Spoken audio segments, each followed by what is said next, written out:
جہاں حیا آ جائے تو وہ خوبصورت بن جاتا ہے، وہ حسین ہو جاتا ہے، وہ باوقار ہو جاتا ہے۔ جہاں حیا آیا، جس گھر میں، جس خاندان میں، جس کی زندگی میں، وہ باوقار ہو گیا، حسین ہو گئی اس کی زندگی، اس کی زندگی میں حسن آ جائے گا، خوبیاں آ جائیں گی۔ تو نبی علیہ الصلوۃ والسلام نے حیا فرمایا میرے دین اسلام کا بنیادی خلق ہے، امتیاز ہے میرے دین کی، میری شریعت کا یہ، اور میری ساری اسلامی خوبیاں، سارے اخلاق اسی کے گرد گھومتے ہیں۔ لحاظ، آج بیٹے کی آنکھوں میں کہاں رہا باپ کا لحاظ؟ ماں کا لحاظ نہیں رہا، بڑوں کا لحاظ نہیں رہا، اساتذہ کا لحاظ نہیں رہا۔ اس لیے لحاظ نہیں رہا کہ گھر بیٹھے سب دیکھ رہے ہیں وہ بے حیائی کے مناظر، بیٹی بھی اور ماں بھی، باپ بھی اور بیٹا بھی۔ ایسی بے حیائی نے رواج پایا کہ آج سے 10 سال پہلے جس کا تصور نہیں کیا جا سکتا تھا، آج شریف گھرانوں کے اندر بھی وہ مناظر نظر آتے ہیں، شریف گھرانوں کی شادیوں کے اندر بھی وہ مناظر نظر آتے ہیں۔ اچھے خاصے گھرانوں کے اندر جہاں بیٹیاں چہروں سے پردہ نہیں ہٹاتی تھیں، اب ان کے جسم پہ لباس مشکل ہو گیا، اب وہ اپنے جسم کے لباس سے پریشان ہے کہ یہ کیوں رہ گیا۔ بڑھتی چلی جا رہی ہے یہ گندگی، بڑھتی چلی جا رہی۔ تو میرے عزیزو، نبی فرما گئے، بلکہ انبیاء فرما گئے، سارے نبیوں کا یہ مقولہ ہے کہ جہاں بے حیائی آئی وہاں پھر بہت کچھ ہو سکتا ہے۔ اذا فاتک الحیا فافعل ما شئت، بے حیا آدمی سے بہت کچھ ہو سکتا ہے پھر۔ اس لیے رسول کریم صلی اللہ علیہ وسلم ایک مرتبہ ایک انصاری کے پاس سے گزرے، وہ اپنے بھائی سے کہہ رہا تھا کہ چھوڑ، بس کر، اتنا بھی حیا نہ کر، اتنا بھی حیا نہ کر۔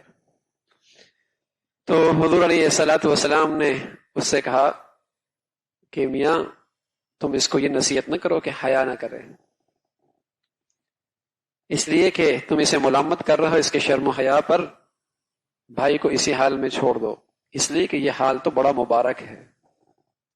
شرم و حیا تو ایمان کی ایک شاخ ہے، ایمان کا ایک ثمرہ ہے۔ اگر شرم و حیا کی وجہ سے بسا اوقات دنیا کے اندر سے کوئی مفادات میں کمی آ بھی گئی، لیکن آخرت کے لحاظ سے بڑا ہی قابل، جسے کہیں کہ قابل اجر ہے، اس پر اللہ بڑا راضی ہوتا ہے۔ اس لیے حیا کے بارے میں ملامت نہ کرنا کسی کو۔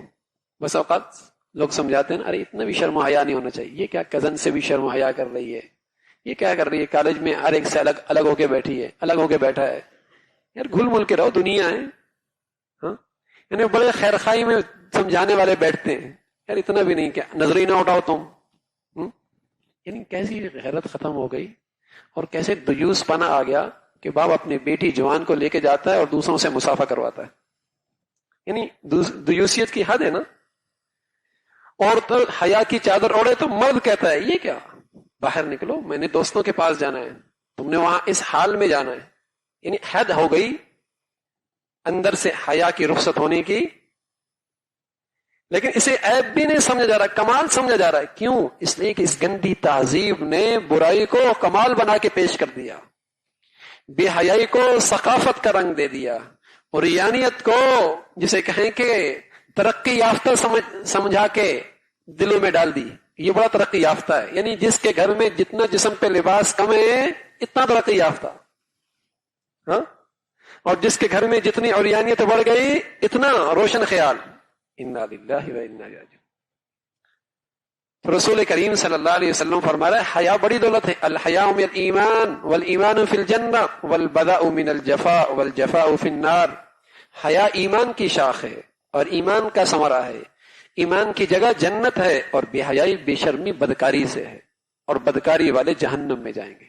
پھر آپ علیہ الصلوۃ والسلام نے فرمایا الحیاء والایمان قرناء جمیعا اذا رفع احدهما رفع الاخر۔